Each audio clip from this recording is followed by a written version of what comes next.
Subscribe ಮಾಡಿ. ವಿನಮ್ರ ಹಣತೆ. ಬೆಳಕಿನ ವಿಚಾರದಲ್ಲಿ ನಾನೇ ಶ್ರೇಷ್ಠ ನಾನೇ ಶ್ರೇಷ್ಠ ಅನ್ನುವ ತರ್ಕಗಳು ದಿನೇ ದಿನೇ ದೇವಲೋಕಕ್ಕೆ ಬರತೊಡಗಿದವು. ಸೂರ್ಯ, ಚಂದ್ರ, ನಕ್ಷತ್ರಗಳು ಪ್ರತಿನಿತ್ಯ ಇದೇ ವಿಷಯದ ಬಗ್ಗೆ ಸಂಬಂಧಿಸಿದವರ ಮೂಲಕ ತಮ್ಮನ್ನೇ ಶ್ರೇಷ್ಠರೆಂದು ಗುರುತಿಸಬೇಕು ಅನ್ನುವ ಬಲವಂತ ಹೇರತೊಡಗಿದವು. ಯಾರನ್ನು ತಾನು ಶ್ರೇಷ್ಠನೆಂದು ಗುರುತಿಸಬೇಕೆಂದು ಬ್ರಹ್ಮನಿಗೆ ಗಲಿಬಿಲಿಯುಂಟಾಯಿತು. ಈ ವಿಚಾರದಲ್ಲಿ ಎಲ್ಲರೊಂದಿಗೆ ಚರ್ಚಿಸಿ ತೀರ್ಮಾನ ಕೈಗೊಳ್ಳಲು ನಿರ್ಧರಿಸಿ ತುರ್ತು ಸಭೆ ಕರೆದನು. ಸಭೆಗೆ ಇಂದ್ರಾದಿಗಳು ಸೇರಿದಂತೆ ಎಲ್ಲ ದೇವತೆಗಳು ಹಾಜರಿದ್ದರು. ಸೂರ್ಯ, ಚಂದ್ರ ಹೀಗೆ ಯಾರ್ಯಾರು ಸ್ಪರ್ಧೆಯಲ್ಲಿದ್ದರೋ ಅವರಿಗೆಲ್ಲ ಕರೆ ಹೋಯಿತು. ಎಲ್ಲರೂ ಬಂದು ಸೇರಿದಾಗ ಸಭೆ ಆರಂಭವಾಯಿತು. ಭೂಮಿ ಕಡೆಯಿಂದ ಮಿಂಚುಹುಳ ಸ್ಪರ್ಧೆಗೆ ಹೋಗಿತ್ತು. ಭೂಮಿಯಲ್ಲಿ ಬೆಳಕಿಗೆ ಪ್ರತಿನಿಧಿ ನೀನು ಒಬ್ಬನೇನಾ? ಮತ್ಯಾರೂ ಇಲ್ಲವೇ? ಅಣತೆ ಯಾಕೆ ಬಂದಿಲ್ಲ ಅಂತ ಸಭೆಯಲ್ಲಿ ಕೇಳಲಾಯಿತು. ಆಗ ಮಿಂಚುಹುಳುವು, ಹಣತೆಯನ್ನು ನಾನು ಕರೆದೆ, ಆದರೆ ಅಣತೆ ನಾನು ಸ್ಪರ್ಧಿಸಲು ಸೂಕ್ತವಾದವನೋ ಇಲ್ಲವೋ ಗೊತ್ತಿಲ್ಲ, ನೀವು ಹೋಗಿ ಬನ್ನಿ ಅಂತ ಹೇಳಿ ಕಳಿಸಿತು ಅಂತ ಹೇಳ್ತು. ಬ್ರಹ್ಮನಿಗೆ ಈ ಸಭೆಯಲ್ಲಿ ಹಣತೆ ಇರುವುದು ಸೂಕ್ತವೆನ್ನಿಸಿ ತುರ್ತಾಗಿ ಅದನ್ನು ಕರೆಯಿಸಿತು. ಸಭೆಯಲ್ಲಿ ಮೊದಲು ವಾದಿಸುವ ಮತ್ತು ಹಕ್ಕು ಮಂಡಿಸುವ ಅಧಿಕಾರವನ್ನು ಸೂರ್ಯನಿಗೆ ನೀಡಲಾಯಿತು. ಸೂರ್ಯ, ನನಗೆ ಪ್ರತಿಸ್ಪರ್ಧಿಯೇ ಇಲ್ಲ. ಈ ಸಭೆಯ ಅವಶ್ಯಕತೆಯೂ ಇರಲಿಲ್ಲ. ನಾನು ಇಲ್ಲದ ಜಗತ್ತೇ ಇಲ್ಲ. ಜೀವನ ನಡೆಯುವುದು ನನ್ನ ಬೆಳಕಿನಿಂದಲೇ ಎಂದು ಹೇಳಿ ಅಹಂನಿಂದ ಎಲ್ಲರ ಕಡೆ ನೋಡಿತು. ಅನಂತರ ಚಂದ್ರ, ಈ ಸೂರ್ಯ ಎಲ್ಲ ಕಾಲದಲ್ಲೂ ಇರುವವನಲ್ಲ. ಹಗಲು ಮಾತ್ರ ಅವನ ಕೆಲಸ. ರಾತ್ರಿ ನಾನು ಇಲ್ಲದೆ ಬದುಕಿಲ್ಲ.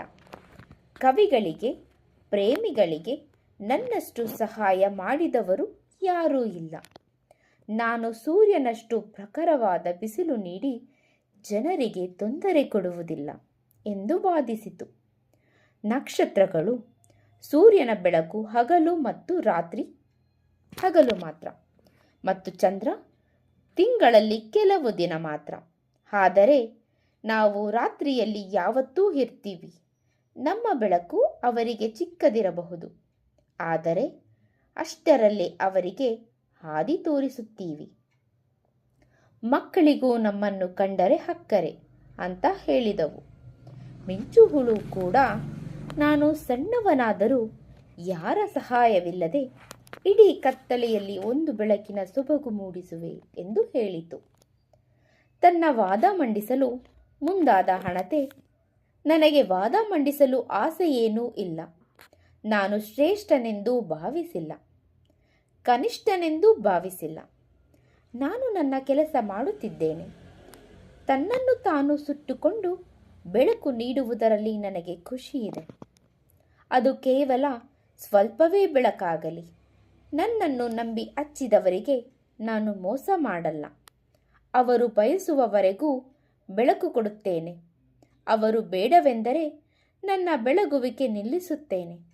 ಸೂರ್ಯನಾಗಲಿ, ಚಂದ್ರನಾಗಲಿ, ನಕ್ಷತ್ರಗಳಾಗಲಿ ಬೇಡವೆಂದರೆ ನಿಲ್ಲಿಸಲು ಸಾಧ್ಯವಿಲ್ಲ. ಜನರಿಗೆ ಬೇಕೋ ಬೇಡವೋ ಗೊತ್ತಿಲ್ಲದೆ ತಮ್ಮ ಪಾಡಿಗೆ ತಾವು ಹುರಿಯುತ್ತಲೇ ಇರುತ್ತಾರೆ.